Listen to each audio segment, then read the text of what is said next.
মৃত্যুর পরবর্তী জীবনের প্রথম ধাপ হলো কবর।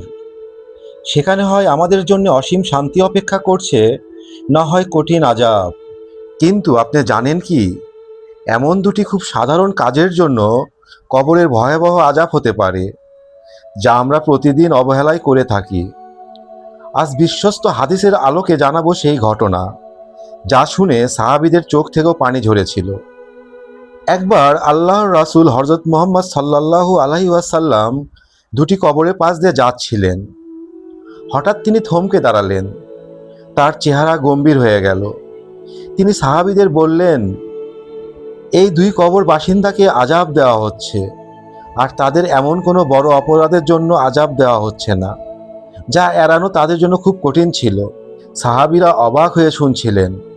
আল্লাহর রাসূল সাল্লাল্লাহু আলাইহি ওয়াসাল্লাম প্রথম কবরের কথা তুলে ধরে বললেন, এই ব্যক্তি প্রস্রাব করার পর ভালোভাবে পবিত্রতা অর্জন করত না, বা প্রস্রাবের ছিটাফোঁটা থেকে বেঁচে থাকতো না।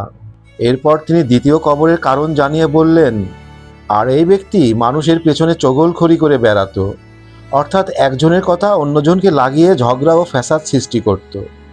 এ কথা বলার পর আল্লাহর রাসূল সাল্লাল্লাহু আলাইহি ওয়াসাল্লাম একটি তাজা খেজুরের ডাল নিলেন, সেটিকে দুটি ভাগে ভাগ করে কবরের উপর পুঁতে দিলেন।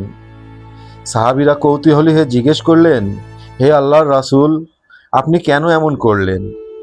তিনি উত্তর দিলেন, আশা করা যায় এই ডাল দুটি শুকিয়ে না যাওয়া পর্যন্ত আল্লাহ তাআলা এদের কবরে আযাব কিছুটা হালকা করবেন।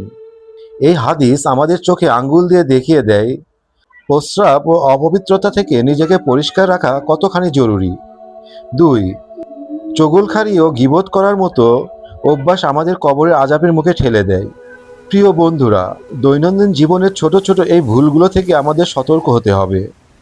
আজই নিজের অভ্যাস বদলান এবং প্রতিদিন এই দোয়াটি পড়ুন, আল্লাহুম্মা ইন্নী আউযু বিকা মিন আযাবিল কবর। হে আল্লাহ, আমি আপনার কাছে কবর আযাব থেকে পানা চাই।